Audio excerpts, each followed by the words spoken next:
Hello everyone, this is Shankar Pratap Singh and you are watching SPS Astrology।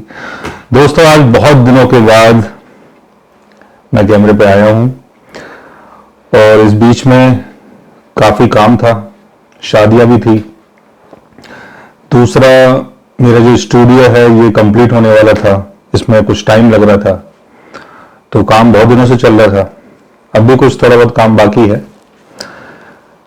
तो कुछ ऐसी चीजें रही हैं जिसके कारण समय मिल नहीं पाया और ऐसा मैं करना नहीं चाहता था कि टाइम ना हो और उसके ऊपर भी कुछ बेवजह कोई टॉपिक लेके वीडियो बना दूं।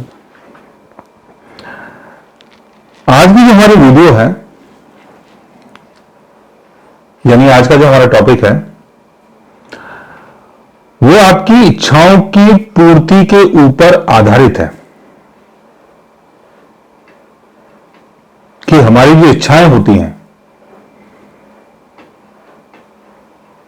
वो कैसे पूरी होंगी। हम में से बहुत सारे लोग सोचते हैं कि मैं एक बड़ा बिजनेसमैन बन जाऊं, बहुत बड़ा एक्टर बन जाऊं, बहुत बड़ा बिल्डर बन जाऊं, तो तमाम ऐसी इच्छाएं होती है हमारी।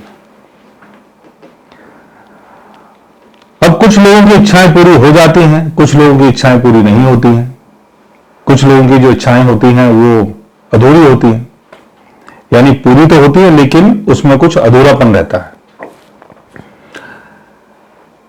लेकिन हम जो भी चीज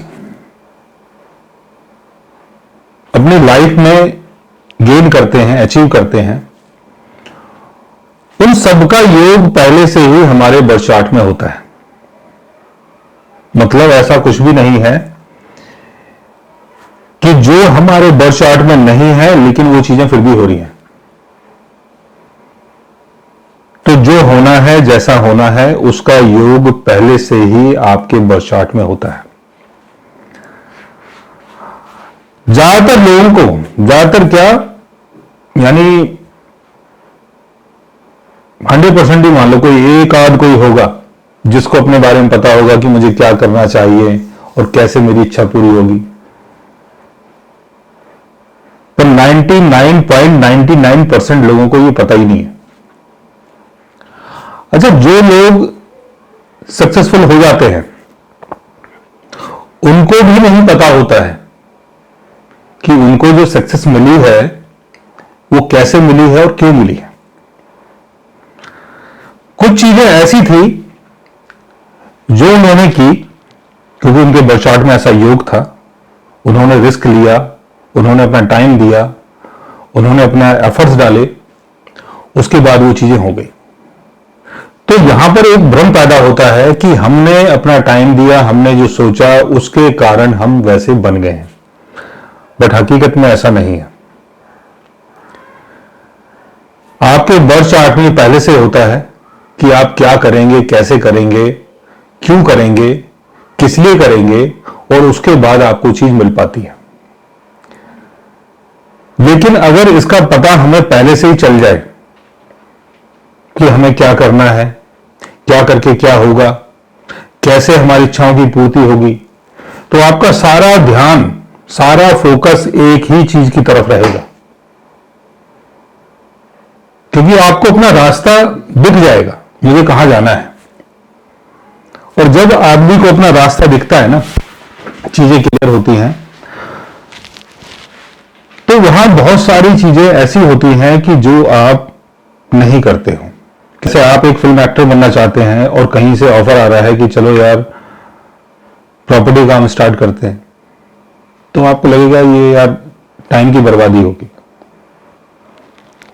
क्योंकि मुझे तो एक्टर ही बनना है, मेरी जो डेस्टिनी है मुझे उस तरफ लेके जा रही है, और ये जो बीच में चीजें आ रही हैं ये मेरे ध्यान को भटका देंगी। लेकिन ऐसा वही लोग सोच पाते हैं जिनको पता है कि उनको क्या बनना है। और जैसे मैंने कहा, 99.99% लोगों को ये पता ही नहीं है। इसलिए जो भी लाइफ में चीजें आती रहती हैं वो सारी चीजें भी आप करते रहते हो, उनका एक्सपीरियंस भी मिलता रहता है, कई बार नुकसान होता है, कई बार फायदा होता है, कई बार कुछ होता है। इच्छाओं की अगर हम बात करें और इच्छाओं की पूर्ति की बात करें, तो उसके लिए आप अपने बर्थ चार्ट में राहु की प्लेसमेंट को देखें, क्योंकि राहु के कारण ही आपके अंदर इच्छाओं का जन्म होता है। राहु हमारे जीवन का इंजन है।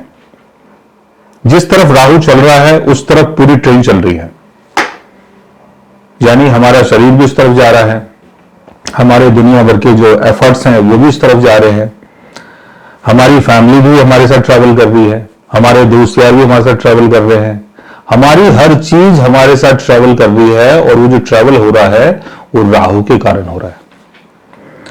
आपका राहु बोलता है कि चलो हॉलीवुड की फिल्में करते हैं, तो आप पहुंच जाते हो, बाहर जाके आप कोशिश करते हैं। आपका राहु आपको फोर्स करता है कि नहीं चलो बॉलीवुड की फिल्में करते हैं, आप मुंबई पहुंच जाते हैं। तो आपका शरीर भी आपके साथ साथ जा रहा है, और कई बार तो फैमिली भी चली जाती है। अगर फैमिली साथ में है, बच्चे हैं, वाइफ है, पेरेंट्स है आपके, वो भी आपके साथ साथ ट्रैवल करते हैं। तो राहु हमारे जीवन का इंजन है।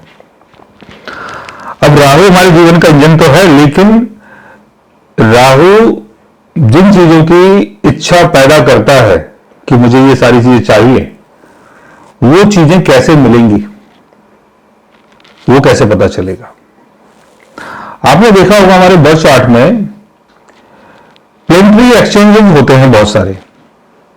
एक प्लेनेट किसी दूसरे हाउस में चला जाता है, दूसरा प्लेनेट किसी तीसरे हाउस में चला जाता है। तो प्लेनेटरी एक्सचेंजेस बहुत सारे होते हैं हमारे चार्ट में। वो इसलिए होते हैं कि उससे ये पता चलता है कि किसी पर्टिकुलर हाउस की चीजें उस पर्टिकुलर हाउस से हमें अचीव होंगी जहां पर वो गया हुआ है। यानी जैसे फर्स्ट हाउस का लॉर्ड अगर फिफ्थ हाउस में चला गया है, तो फिफ्थ हाउस के कारण आपको फर्स्ट हाउस की चीजें मिलेंगी। अब फर्स्ट हाउस में अगर राहु की प्लेसमेंट है, और राहु अगर फर्स्ट हाउस में बैठ के चाह रहा है कि मुझे नाम मिले, फेम मिले, पहचान मिले, तो नाम, फेम और जो पहचान है वो फिफ्थ हाउस के थ्रू मिलेगा आपको।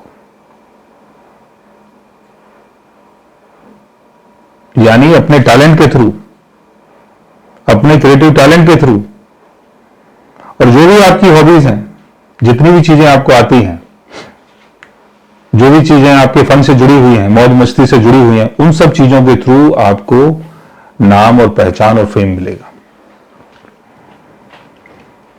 राहु सिर्फ आपके मन के अंदर इच्छाओं को पैदा करता है।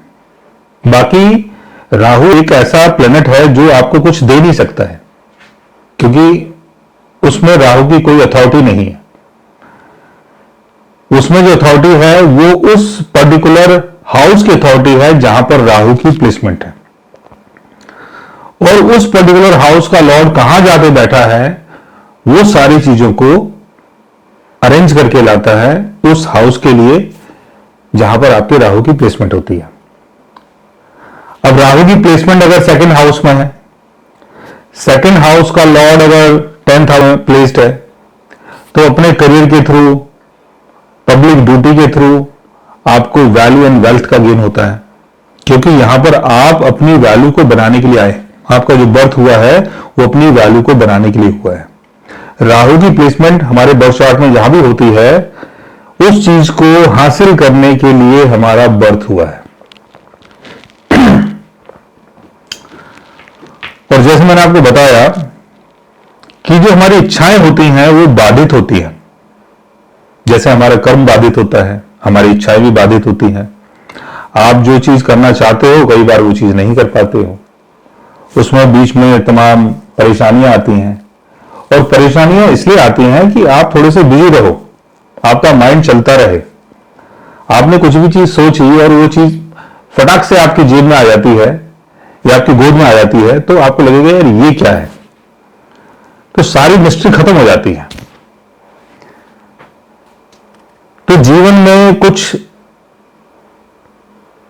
रोमांच रहे, जीवन के अंदर कुछ अधूरापन रहे, जीवन में कुछ पाने की इच्छा रहे, और उन इच्छाओं के पीछे हम दौड़ते रहे, उससे हमारा जो जीवन है वो खूबसूरत भी होता है और कंप्लीट भी होता है। आप जिन चीजों की इच्छाएं पाल लेते हैं और वो सारी चीजें आपको तुरंत मिल जाए तो उसका कोई फिर मजा नहीं रहता। कोशिश के बाद, एफर्ट्स के बाद, परेशानियों के बाद जब चीजें आपको मिलती हैं तब उसका मजा भी आता है और आप उस चीज को एंजॉय भी कर पाते हो। तो राहु आपके बर्थ चार्ट में जहां भी प्लेस होता है, उस पर्टिकुलर हाउस की चीजों की डिजायर हमारे अंदर पैदा होती है, हम उन चीजों को पाना चाहते हैं, लेकिन उस पर्टिकुलर हाउस की चीजें हमें उस प्लैनेट के थ्रू मिलती है जो उस पर्टिकुलर हाउस का लॉर्ड है। उसकी प्लेसमेंट आपके बर्थ चार्ट में जहां भी होगी, उन सब चीजों को करके आप गेन कर पाएंगे। जैसे एग्जाम्पल के तौर पे मिस्टर शाहरुख खान का चार्ट ले लेते हैं। राहु की प्लेसमेंट 10th हाउस में है। 10th हाउस जो है वो आपकी इमेज को दिखाता है। पब्लिक के सामने जो आपकी इमेज है, आपकी पहचान है, वो कुंडली का 10th हाउस है। तो 10th हाउस में अगर राहु है उनके बर्थ चार्ट में, लेकिन 10th हाउस का लॉर्ड आप देखेंगे वीनस, और वीनस 5th हाउस में है, एक्टिंग के घर में, और 5th हाउस का संबंध स्पोर्ट्स से भी होता है। तो क्रिकेट के थ्रू, एक्टिंग के थ्रू उनको नाम और फेम मिला, राहु ने अपनी चीजों को अचीव कर लिया। ऐसे बहुत सारे लोग हैं जिनके चार्ट में आप देखेंगे कि राहु की प्लेसमेंट जहां पर है, उसका लॉर्ड जाके कहां पर बैठा हुआ है, उसके थ्रू वो सारी चीजों को अचीव कर पाते हैं। तो आगे से आप इस चीज का ध्यान रखें और इस चीज को समझें कि आपकी डेस्टिनी किस चीज के लिए है, क्या आपको करना है, और उसके बाद भी अगर कोई कंफ्यूजन रहता है तो आप हमारे साथ कंसल्ट भी कर सकते हैं, मुलाकात भी कर सकते हैं, और व्हाट्सएप के थ्रू आप अपना मैसेज भी भेज सकते हैं। सो गाइस, आज मैंने आपको बताया राहु के बारे में और जीवन की इच्छाओं के बारे में। अगर आप भी जानना चाहते हैं अपने राहु के बारे में तो उसके लिए आप हमारे चैनल को सब्सक्राइब कर सकते हैं, और अगर आप हमसे बात करना चाहें, मुलाकात करना चाहें, तो हमारे व्हाट्सएप के थ्रू हमसे बात भी कर सकते हैं और मुलाकात भी कर सकते हैं, दूसरा कंसल्टेशन भी बुक कर सकते हैं। So guys, take care, love you all and good bye.